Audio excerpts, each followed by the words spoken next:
Yo, what's up guys? This is your favorite fanfic YouTuber, the Fanfic Majesty. Become a member of the channel to access more content, the link is in the description. Pirate this Gojo is a bit fierce 1TG Chapter 1 Gojo Toru.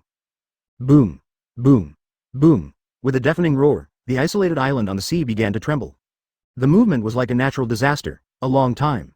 Except for some wild beasts that were still trembling, the island returned to its former tranquility. However, the mountain that originally stood in the center of the isolated island has now turned into debris. The instigator of all this turmoil. Wow, it's too difficult, the reversal technique is too difficult. Why do you still need to learn math, physics and chemistry when you already have superpowers? JJX, you deserve to die. You *hash at per percent. Suddenly, a tall young man appeared on the beach without any warning, then slowly knelt down on the ground. A burst of angry curses rang out from the island that had just been calm. If the resentment in him could be transformed into a curse at this moment, he would be designated as a special grade curse spirit. It's almost solidified. Her flawless white hair was wantonly fluttered by the sea breeze, and her sapphire-like pupils now looked slightly dim, like a young wife who had just been tortured. Anyone who is familiar with this scene will definitely recognize the person in front of them at a glance. The strongest special grade sorcerer in modern times, the six-eyed god of the Gojo family, the first-year class teacher of the Jujutsu High School, and the battle ceiling of Jujutsu Kai. Open black lens bracket Gojo Satoru close black lens bracket.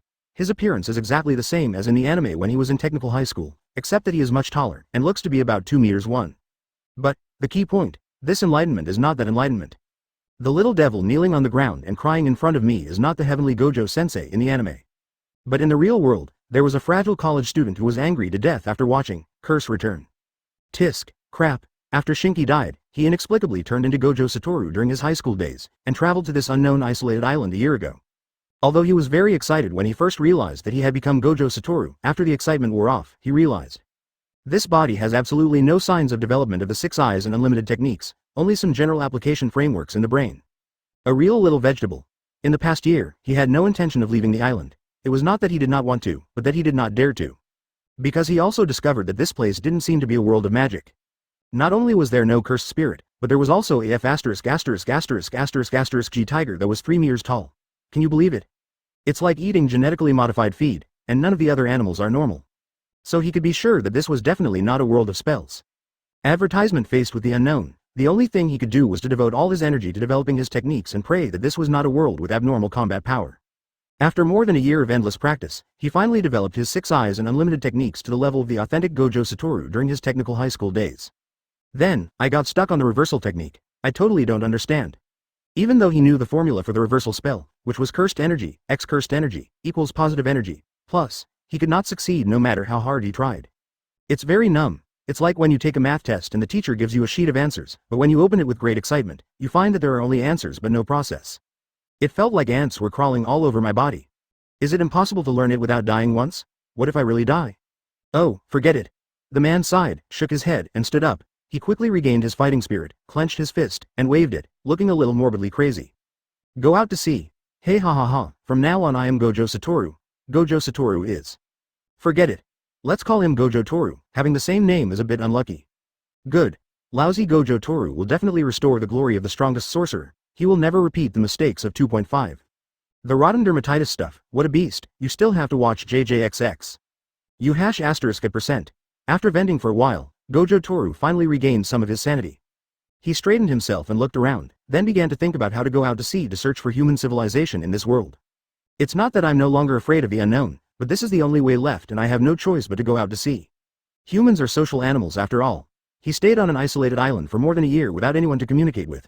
This was very fatal for a young talent in the 21st century.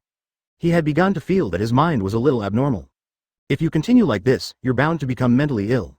He turned his gaze away from the woods. Gojo Toru didn't hesitate too much and decisively gave up the idea of cutting down trees to build a small raft.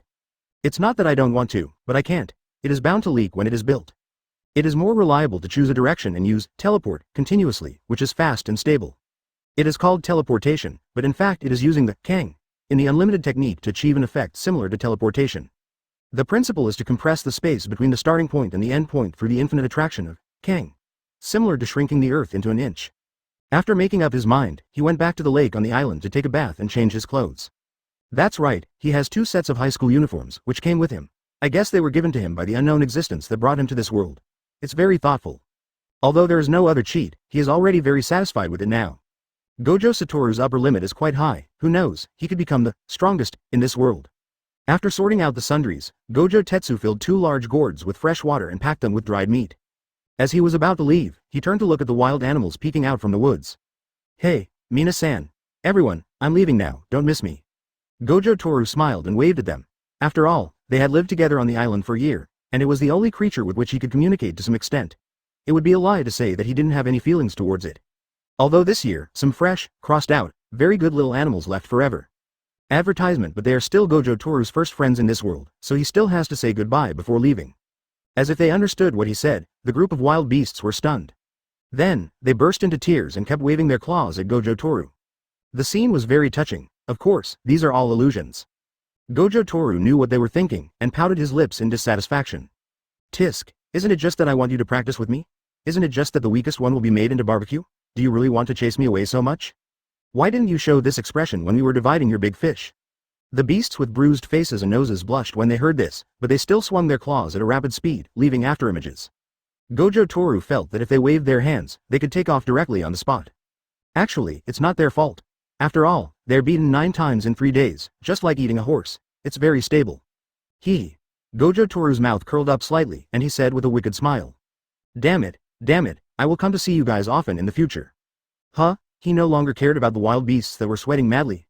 Gojo Toru took out a pair of retro round-frame sunglasses and put them on, then randomly picked a direction. Ha ha ha, Dahai, here I come, Kang, Shua. The white devil that has ruled the island for a year is finally gone. Wow. After confirming that Gojo Toru was really gone, the group of beasts immediately hugged each other and burst into tears. There is happiness, sadness, and more of a sense of relief. 3 kilometers away. When Gojo Toru saw this scene, the corners of his mouth twitched, then he chuckled and continued to teleport.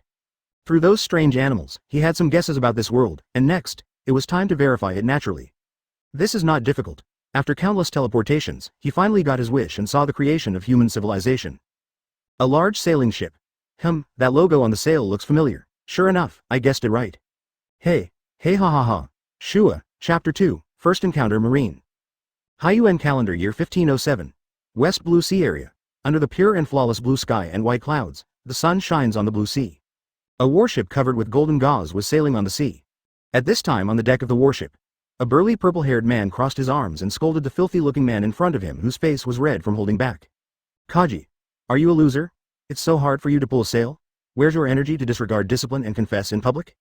I have made it very clear just now. If you fail to hold on and the sail is blown away, you will have to prepare to swim back to the headquarters by yourself. This person is none other than Black Arm Zephyr, the former Marine Admiral and current Chief Instructor of the Marine Elite Training Camp. The person being scolded was the future candidate for General, Gion's obsessed bootlicker, Chat on Cake. Of course, now it is just an addition. Kaji, who was holding on to the hemp rope with all his strength, shook his head wildly. The force coming from the huge sail made him dare not relax at all. Puff. The students around him who were pretending to work seriously tried hard to hold back their laughter when they saw his expression. Just now, they not only ate the big news of the 39th Confession of Love, but also watched an impromptu performance of pulling the sail with bare hands. This training mission was really worth it. Even the usually aloof Gion found it a little funny at this moment. Wow, Gion smiled at me for the first time, I'm excited. Cake rises. Laugh. Zephyr swept the whole audience with sharp eyes. The trainees of the elite training camp lowered their heads quickly, looked at their noses and their hearts, not daring to breathe. How dare you laugh? Zephyr continued to shout. Have you thrown away all the knowledge you learned? You can't even steer the boat properly, and you even broke the sail. If you don't find it shameful, then I do. Hey, the big idiot smoking next to the toilet, come here. Hua Xiaoshan, who was watching the show with a smile and smoking a cigar, suddenly froze in his face. He took a big puff in a hurry, then put out the cigar and walked towards Zephyr with his head raised. Noticing his movements, Zephyr gritted his teeth and stretched out his hands. Were you a chimney in your previous life? Why do you like smoking so much? Hand it over. Hua Xiaoshan looked at the big hand in front of him and handed over the cigar box in his arms with heartache, not daring to do anything rash. Humph. Zephyr put the cigar box in his arms and continued, swim in the sea for 2 hours for me. Yes. Hua Xiaoshan quickly ran to the edge of the deck and began to take off his clothes. Don't take it off, Zephyr said coldly. Just swim with your clothes on. Ah. Hua Xiaoshan's hand holding the cloak of justice froze in midair, with a confused look on his face. This cloak is of exceptionally good quality and made of sufficient material, so it is naturally much heavier than ordinary clothing. If I were to absorb water and swim for 2 hours. Yes. But reality did not allow him to peel off the shell layer by layer, so he could only obey orders obediently. However, Just as he was about to jump off the boat, an excited voice suddenly came from behind him, very unfamiliar. Advertisement, hey, Mina-san, can you give me a ride on the boat? Although he was asking, there was no sense of distance in his tone, as if he was returning home. Call out, what flew out? Gojo Toru looked at the sails fluttering in the air with a confused look on his face.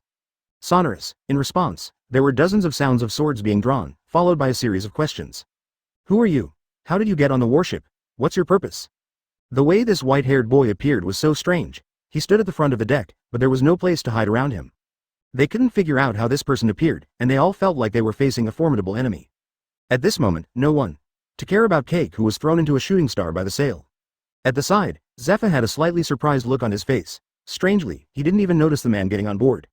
But he didn't care too much about it, and guessed in his heart that it was probably some strange devil fruit.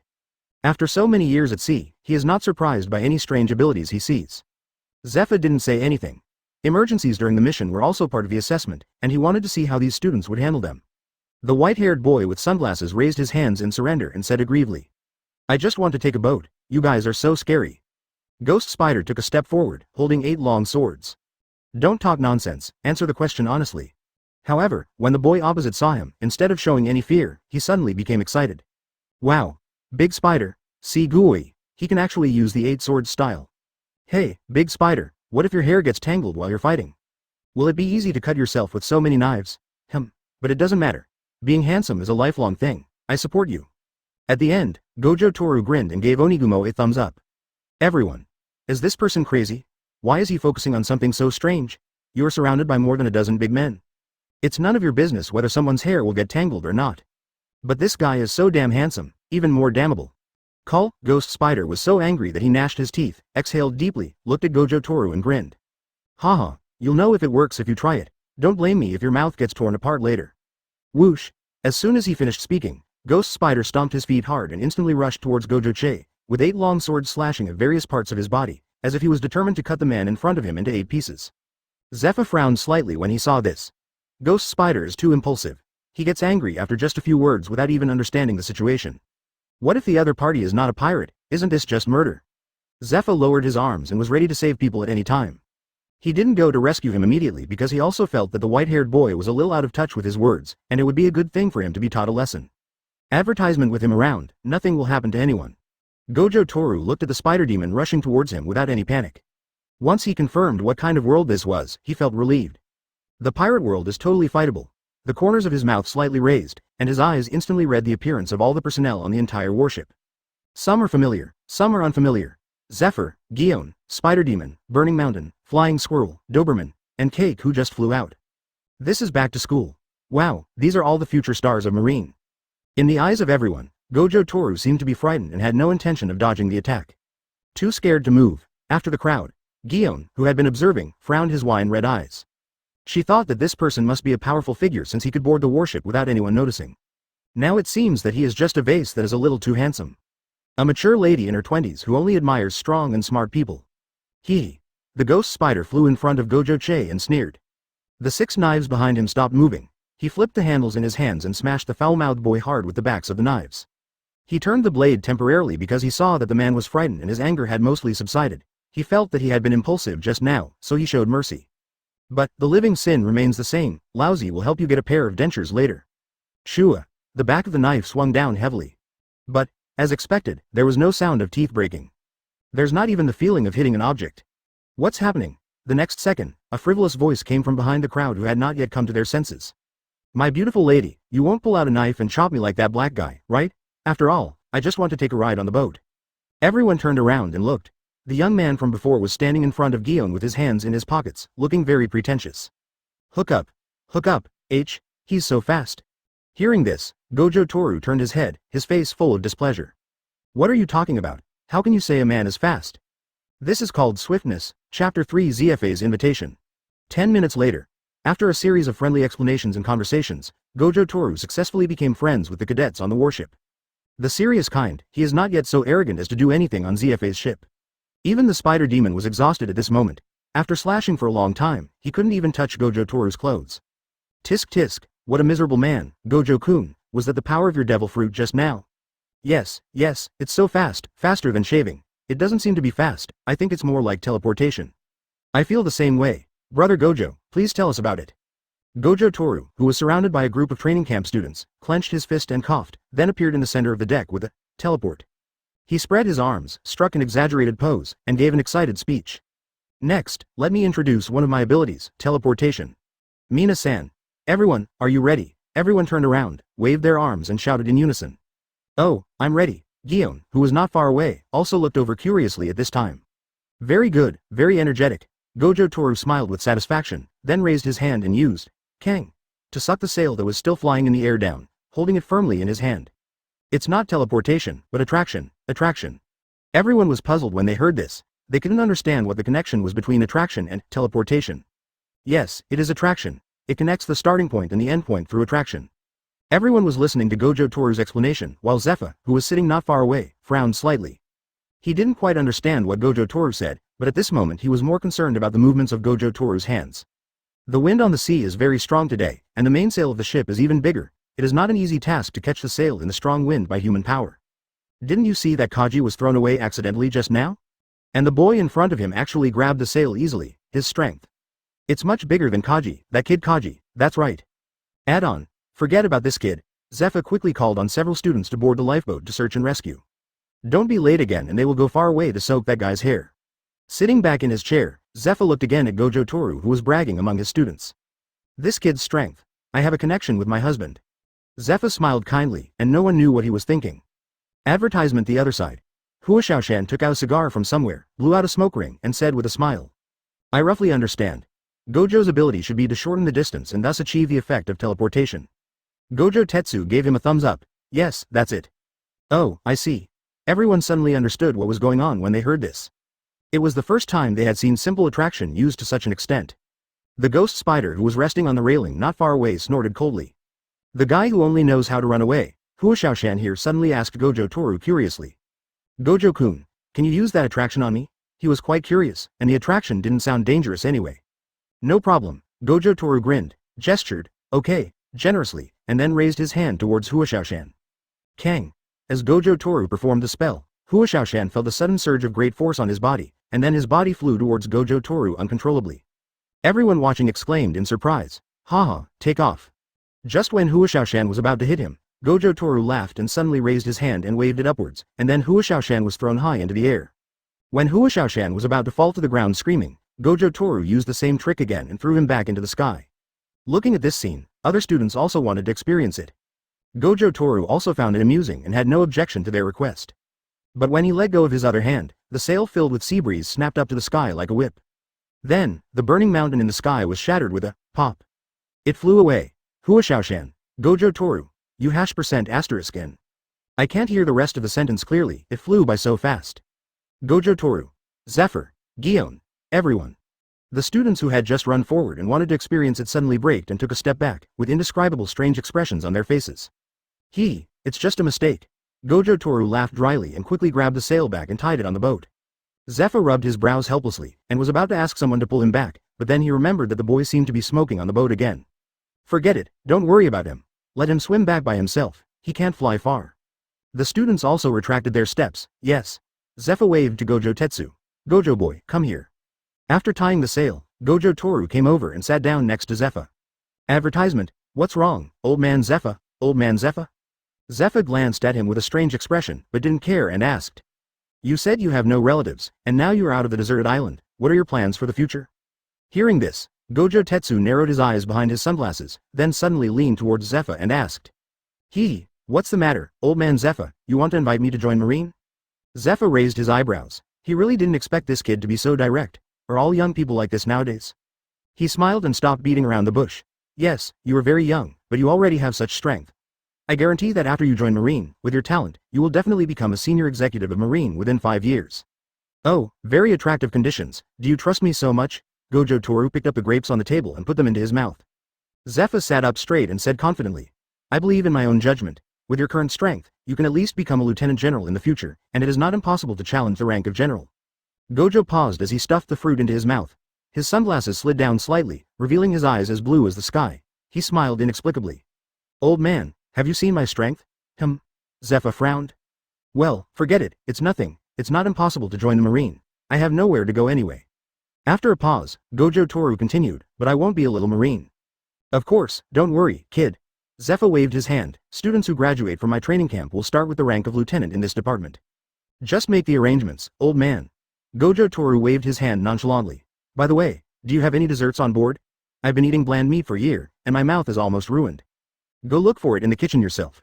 Zephyr lay back in his chair comfortably and waved his hand casually. Oh, you don't cherish what you got. Your name is man. Get lost. Understood. Gojo Toru gave an awkward military salute, then his legs turned into firewheels and disappeared from the deck in a flash. In fact, Gojo Toru had thought about joining Marine ever since he knew what kind of world this was. He really can't be a pirate. He can't stand drifting around on the sea all day long. Being chased around by Marines is too troublesome. He will definitely be annoyed to death. Anyway, his goal is to be the strongest, so he can choose any path, so why not choose the one that is more comfortable? Moreover, in this world, a strong physique is very important. He ate big fish on the isolated island for more than a year. No, those fish were probably Poseidon. After more than a year of training, if he didn't use cursed power to bless his body, he would be able to reach the level of Luffy in the first year too now? He didn't know much about the practice of domineering, and he tried to imitate what he saw in anime but still couldn't figure it out. So what he needs most right now are these resources. With his qualifications, he would definitely be well trained if he joined Marine. Why wouldn't he take advantage of such a good deal? He definitely can't touch those disgusting bubble dragons now, but when he comprehends the reversal technique in the infinite space, then. Whether to eat beef or not is up to you. Once the field is launched, it will directly explode the opponent's brain. He doesn't believe that anyone can cultivate the brain. If there is another little boy, the whole country will celebrate. As for ZFA's strength, Gojo Toru didn't plan to show it all at once. He had to bed at the right time and take it slow. From now on, it is the year 1507 in the Hyuan calendar. The world's strongest road. Let's go. Chapter 4. This is Cake Plaza. That night, after the training ship sailed on the sea for 2 days, Zephyr and a group of students finally arrived at the destination of this actual combat training. An island full of gangsters. Marine intelligence shows that the 3 largest gangs on the island have gone crazy recently and started scrambling for territory, causing countless civilians to be implicated, with extremely bad consequences. Zephyr was about to take the trainees for training, so Marine Fleet Admiral Sengoku naturally gave this task to the former Marine Admiral, Black Arm Zephyr, and his ship. Gojo Toru had been eating and drinking for several days, and he was also a reserve Marine, so naturally he was asked by Zephyr to participate in this mission. Eliminate all groups on the island that are involved in vicious fighting. On the coast, Zephyr was standing in front of this group of students and giving a speech. The students' faces were filled with excitement, nervousness, and anxiety. This was their first battle after a year of special training. It would be shameful to fail in the competition, as there were many people eyeing their positions outside, and no one wanted to lower the reputation of the training camp because of themselves. In addition to them, Gojo Toru was naturally also in the queue. It's just that he was yawning lazily at this moment, without any nervousness at all. Gojo Toru. Zephyr noticed his appearance and shouted harshly. Eh? Gojo Toru was startled, and then looked around. Ah, here we are. Veins popped out of ZFA's forehead. It was obvious that he had been holding back for a long time. If you dare to drag other students to stay up late to play landlord again, you will be the one to clean the toilets before returning to headquarters. Also, turn in all the playing cards after the mission is over. Gojo Toru's body collapsed upon hearing this, and he muttered quietly. It's boring to be on the boat with nothing but sea. Besides, how can we fight the evil old man if we have already handed him over? Peeved, Hua Xiaoshan on the side tried hard to hold back his laughter. What are you mumbling about? Zephyr glared at him with cold eyes. Gojo Tetsu suddenly got a clue and raised his hand quickly. Report, I'm saying that I'm going to throw all that garbage into the trash can later. Zephyr snorted coldly and let him go. He took back the freeze ray and turned around to continue assigning tasks to each group. The ghost spider behind was looking at the white-haired figure with a gloomy face. He didn't understand why Mr. Zephyr would bring this monkey who could only run away into the training camp. He looked down on people like this the most, who didn't even dare to fight head-on. Is he qualified to be a Marine? On the other side, the look in Cake's eyes as he stared at Gojo Toru was even more frightening, and his whole body was filled with resentment. Because after being rescued that day, he heard that this damn handsome man actually flirted with Gion. Curse him. Curse him. Curse him. Let this damn handsome face be disfigured. Gojo Toru turned his head as if he sensed something and was immediately frightened. He thought he had encountered a special grade cursed spirit. Advertisement almost threw out the maximum output Kang. The key is that this guy looks very similar to a cursed spirit, which is very scary. The last group, Gion, Cake, and Gojo Toru. Zephyr looked at the 3 of them and instructed. Although Gojo Toru has not officially joined the Marine yet, it is not important. What is important is that he is now your companion. During the mission, you must teach him the knowledge he has learned. This is also my assessment for you. Do you understand? Understood. Asterisk 2. Although Gion did not agree to Gojo Toru's approach 2 days ago, she did not feel disgusted. Instead, she was very interested in this eccentric man. After all, he was so handsome. After seeing Cake's face for too long, taking a quick look at Gojo Toru is a kind of spiritual sublimation for anyone. It's not Gion that's wrong, it's the whole world. On the other hand, Cake not only did not object to this grouping, but was actually very happy about it. He looked at Gojo Toru with a sly smile, thinking secretly in his heart. Later, Gion will see my bravery, and then see this brat's embarrassment. By comparing the two, Gion will definitely be able to clearly realize how excellent I am. This round is a big win for Kaji, boy, ha ha ha ha. He heard from Ghost Spider that this pretty boy was pretty good at running away. Haha, what can he use to fight against himself? After Zephyr finished his lecture, the mission to eliminate the gangsters officially began. Under ZFA's assignment, all teams sneaked into the quiet town in an orderly manner from different directions. Gojo Toru and his group were also steadily moving towards the small gangs on the edge. On the way, Gion whispered to him, Gojo, you may be fast, but you don't have enough experience. When the fight starts, Cake and I will deal with the more difficult ones, and you can accumulate experience for the rest. Is that okay? Kaji also came over, acted like a senior, and began to lecture. Gun is right. Your advantage is running away, just follow us later. Hearing these controversial words, Gion frowned slightly but didn't say much. Gojo Toru, on the other hand, looked indifferent. He just nodded and even took out some melon seeds to start eating. Seeing his expression, Jiaji's anger flared up, and he pointed at him and shouted. What's your attitude? Are you still like a mission maker? Do you take us two seniors seriously? You are simply lawless. Gojo Toru. Knock. Knock. PFFT. Gion saw that Gojo Toru didn't care about being ridiculed at all and smiled. She had gotten to know Gojo Toru's personality in the past 2 days, so she naturally didn't find it strange. But Cake on the other side couldn't stand it anymore, and just as he was about to continue scolding, Gojo Toru raised his hand to interrupt. Uncle Kaji, was all this your plan?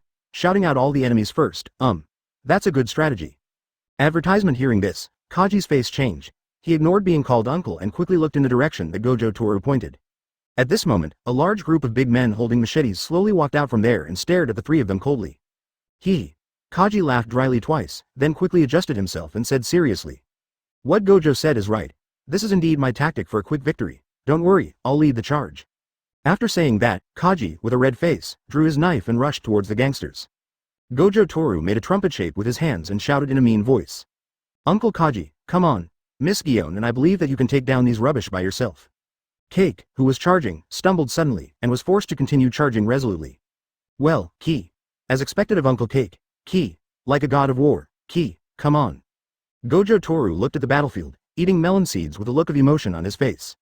Gion on the side curled the corner of his mouth. This kid really doesn't want to suffer any loss and even kills people to hurt their hearts, right? Noticing the look on Gion's face, Gojo Toru pulled out another handful of coins from his pocket and handed them over. Miss Gion, please have some too. It would be nice to take a walk after dinner. Gion. They were now following the god of war, Kaji, and it really looked like they were taking a stroll, and they were even eating sunflower seeds. After thinking for 2 seconds, she took the melon seeds and ate them while walking. Those people in front looked fierce, but to Cake they were just small fry. It shouldn't be a problem for him to just eat some sunflower seeds, Gion thought. Gojo Toru's mouth curled up slightly, thinking, you ugly boy, you dare to mock me. If you do it again, I will make you fly. And he said, oh, Uncle Kaji is so handsome, okay, just folded. As he said this, he raised his chin towards Gion and the battlefield. Gion was a little confused when he saw this, but then he quickly understood what he meant. After hesitating for 2 seconds, he followed Gojo Toru's example. Ahem, I just put the superposition meter on, Well. The lines weren't spoken with the emotion of Gojo Toru, it was very unprofessional. But, for a bootlicker, this sentence is fatal. Well, when Kaji heard this, he immediately went into a state of rage, as if he had eaten a mad dog, and immediately activated his wushuang. Then the screen is. Kaji was fighting with the gangsters in front with red eyes. Gojo Toru and Gion followed leisurely behind, eating melon seeds and chatting, and occasionally shouting, come on. Here and now, it's like two completely unrelated worlds. And in front of us, that is Cake Plaza. Chapter 5. Let me show off for a while. Speaking of which, there are so many gangs here. Uncle Cake has been slashing from West Street to East Street. I wonder if his eyes are dry. He's West Blue after all. He shouldn't be so blind as to not blink an eye, but if you do this to him, be careful that he will retaliate against you. How about calling me sister and I'll protect you from now on? Don't worry, Miss Gion, I'm very strong. Oh, really, Gojo ni? Of course, I will be the strongest in the future. Hee ha ha ha ha ha ha ha. Looking at Gojo Toru who suddenly started laughing crazily beside him, Gion shook his head helplessly. This handsome boy is good in every way, except that he often gets crazy while chatting, which is a bit annoying. But the problem is not big, small flaws do not affect the eye-catching. Not far away. Kaji was holding his knees with his hands, breathing heavily, with many unconscious people lying at his feet. Gojo Toru was right, He really was slashing all the way from west to east, and his sword was almost bent. Although these thugs are indeed a bunch of trash to him, no matter how strong he is, he can't stand it. Besides, there are two people behind him eating sunflower seeds and strolling around, giving him a crazy mental blow. He realized halfway through the chopping that he was being played, that damn white-haired guy was using him as a thug, but he couldn't stop, otherwise his pretense would be ruined. What's even more hateful is that when I just hinted that I needed support, that guy actually played dumb and kept pulling Gion to cheer me up, not giving me any chance at all. Hateful, so hateful. Kaji propped himself up, gritted his teeth and turned his head to look at the white-haired man not far behind him. Does this madman want to kill himself? Ahead is the lair of one of the three major gangs. If he doesn't get help, he will not be able to hold on. Gion also noticed that Cake was in a bad state at the moment and knew that he couldn't play anymore. Looking at Gojo Toru, who was laughing wildly with his hands covering his forehead, she pushed his shoulder with a strange expression. Hey, stop laughing, Kaji can't hold it anymore. Eh? Gojo Toru was stunned for a moment, then he knocked his head helplessly. Okay, I get it. Well, I don't know when I can learn the reversal technique. I'll heal my brain first after I learn it. I guess there's something really wrong. Not far away, Cake heard Gion's words, and the blood in his body suddenly surged. He immediately propped himself up and said with full energy. Haha, cough. Gion, I can chop these small fish all day long without any problem, ha. Cough. Gion. He's just being tough all over. Gojo Toru chuckled, put his hands on his chest, and looked at Cake with admiration. Uncle Kaji is so strong, I think even the boss of Lawson Club can be your opponent. Cough. Jaji's blood suddenly surged up again, and he coughed up a large amount of blood. Well, that's, of course, oh, Suguo. Gion rolled his eyes as he watched from the side. These two guys. Boom. Just as she was about to step forward to help, there was a muffled sound. Looking over again, I saw that where Kaji had been standing, there was now a werewolf with blood dripping from its claws, kicking. Boom, next second. The building at the end of the street was suddenly smashed by something, and smoke and dust rose up immediately, but it soon calmed down again. Advertisement suddenly, the whole street was dead silent. Add a plan. Coming back to his senses, Gion widened his eyes and shouted in disbelief. There was no response for a long time, The gray-haired werewolf laughed hoarsely and stared at Gion with a playful look on his face. It's okay, little girl, your remaining marines will go to accompany them later, They? Gion instantly realized that there was something wrong with his words. That's right, it's your little friends. I prepared gifts for them when you landed on the island. Everyone gets one. Damn it, is the information leaked? Is there a spy in the marine? Gion drew out his standard military knife, his whole body tensed, and he squeezed out the information of the person in front of him from between his teeth. Former captain of the Lawson Pirates, current leader of the Lawson Club, Lawson, bounty of 200 million berries, animal type, dog fruit, gray wolf form. Gojo, the animal type greatly strengthens the physique, and is not slower than you. Go back and tell Zephyr-sensei about the leak, and I'll stop this guy. Werewolf Lawson raised his eyebrows and looked at the white-haired handsome boy beside her with interest. No military uniforms, recruit.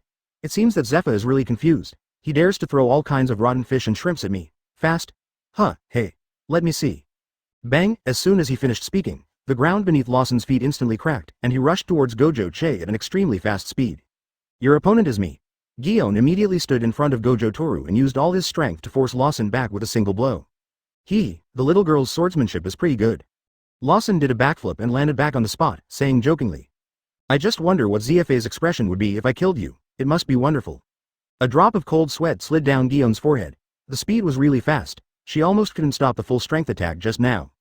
The little flowers just out of the garden are still a little immature. Gojo, let's go. Suddenly, a hand was placed on Gion's shoulder and pushed her to the side. Gojo. Gion was surprised. It doesn't matter. Gojo Toru waved his hand to indicate that it was okay. The unprecedented seriousness made Gion stunned. Gojo Toru stared at Lawson closely, causing Lawson on the opposite side to frown slightly. What a confident aura. Is this guy also a person with special abilities, or does he have something to rely on? The next moment, Gojo Toru asked calmly, who are you doing this for? Hearing this, Lawson's pupils instantly widened. Masaka. Why does he know that there is a force behind him? Where was it exposed? Seeing that Lawson did not answer, Gojo Toru raised his voice and asked again, who is it? How does he know? Who is he? Lawson frowned and felt a little nervous. If that person knew that the news came from him. He swallowed and asked tentatively, how do you know that behind me? Who on earth did you turn into a werewolf for? Gojo Toru raised his finger and pointed at him and yelled. Ga. Lawson. Gion. Advertisement. Well, that's not what the lyrics say. Haven't you heard it? Gojo Toru coughed twice and sang seriously. For you, I turned into a werewolf musical note. Because of you, I got infected. Enough. Lawson gnashed his teeth until they made a loud clacking sound, and veins popped out of his head as he spoke word by word. You little b asterisk asterisk asterisk asterisk asterisk d. Lousy is going to tear your mouth apart. Oh, you don't like this song? Gojo Toru looked surprised. Not to mention Lawson, even Gion standing next to him felt that if it were him, he would be so angry that he would die. We're at war. Why are you singing? That's so insulting. Swish, the sound of air bursting suddenly rang out. Lawson turned into a gray straight line and rushed out at a speed invisible to the naked eye. The target is none other than Gojo Toru, faster. This was the first thought that came to Gion's mind at this moment. Be careful. This is the second one. However, Lawson's beast eyes, glowing scarlet, had already appeared in front of Gojo Tetsu. But Gojo Toru continued to talk to himself, not facing the urgency of the danger at all. Actually, I can sing quite a few songs. I'm known as the KTV Prince. Give it to Lousy, shut up. With a loud shout, Lawson's huge fist smashed down hard on Gojo Che's temple. Boom, the ground under the fist exploded. A huge pit suddenly appeared on the street, and gravel flew everywhere. Gravel? Shouldn't it be the blood of that little devil? Lawson looked at the fist pit under him again and fell into a brief shock. Where are the people? There seemed to be something on his back. He looked up suddenly. Gion on the opposite side was also looking over here with a look of shock, but his eyes were behind him. In Jiuan's sight, Gojo Toru was sitting leisurely on Lawson's back. Do you like Temptation of the Wolf? Well, but you don't seem to like the song, which makes me feel troubled. A-hole! Lawson shouted, stood up suddenly, and punched behind him. However, the white hair inside disappeared again in an instant. Later, Lawson reacted very quickly, immediately opened his wolf claws and turned to pounce. Disappear. The action continued, and then he kicked Gojo Che, who appeared on the right side with a whip kick. Disappeared again. Damn it, damn it, damn it. What on earth is wrong with this person? Lawson's chest was heaving with anger. He stopped where he was and looked around, looking for Gojo Toru. At this time, Gojo Toru leaned behind Lawson and laughed leisurely. Let me show off for a bit in front of this beautiful lady. Lawson. Chapter 6 Gojo Toru's glorious moment. Annoying fleas. Hearing the sound behind him, Lawson turned around and attacked in anger, like a cat whose tail was stepped on. But this time, Gojo Toru did not disappear. Finally, you're not running away, Lawson grinned grimly. But the next second, Gojo Toru leisurely stepped to the side of Lawson, then grabbed his wrist and raised his fist. Then, it fell on Lawson's body like raindrops. Vomit. Large mouthfuls of blood vomited out of his mouth. There was no time to feel the pain. Gojo Toru continued to move, pulling Lawson back from the backward direction, and using the momentum to punch Lawson in the face. Boom. The dull sound of impact and the sound of teeth breaking mixed together made Ji Yuan, who was standing dazed, feel a pain in his teeth. Lawson was like being hit head-on by a train and was blown away, his distorted face in the air full of disbelief. What's wrong with me? What am I doing? Why am I flying? A series of questions flashed through my mind quickly. As he crashed into the building, pain surged in like a tidal wave, and his blank consciousness was forcibly restored. Yes. Lawson was lying in the ruins, his eyes gradually becoming clear. Marine came and fought by himself, and his opponent was a white-haired kid. He is so fast and so strong, but, damn it, this is intolerable. I was once a pirate with a bounty of 200 million berries. Moreover, he is an animal-type devil fruit user, so how could he lose to such a brat in terms of speed and strength? Crush him. Crush him.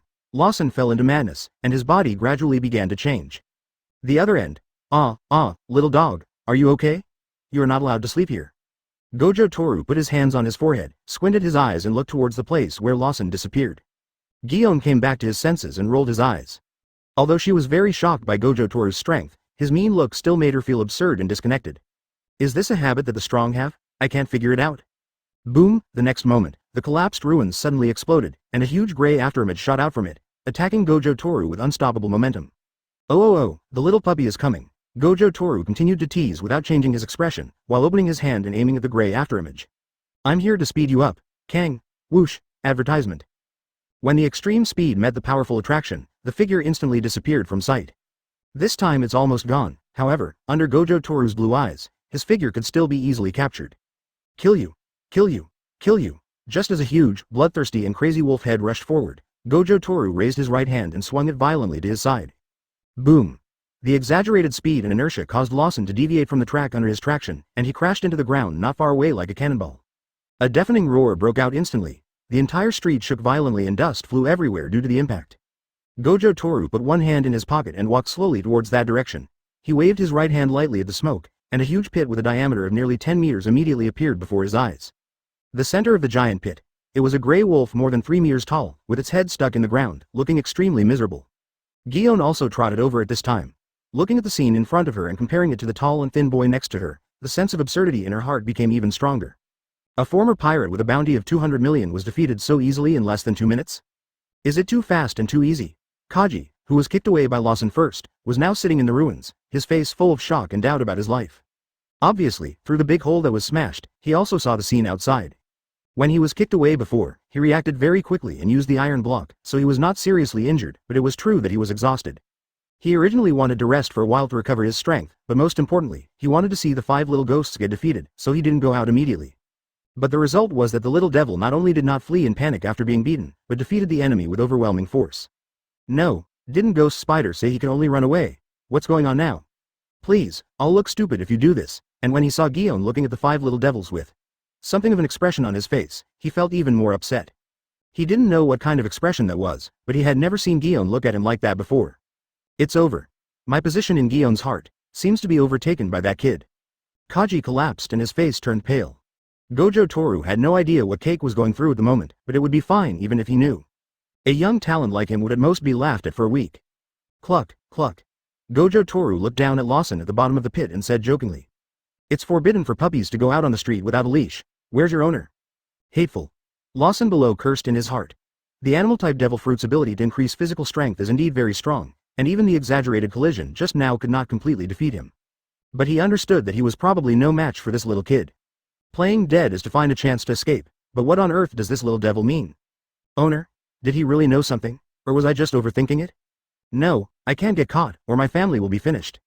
Advertisement. His thoughts became clear instantly. Lawson gritted his teeth and pulled his head out of the ground.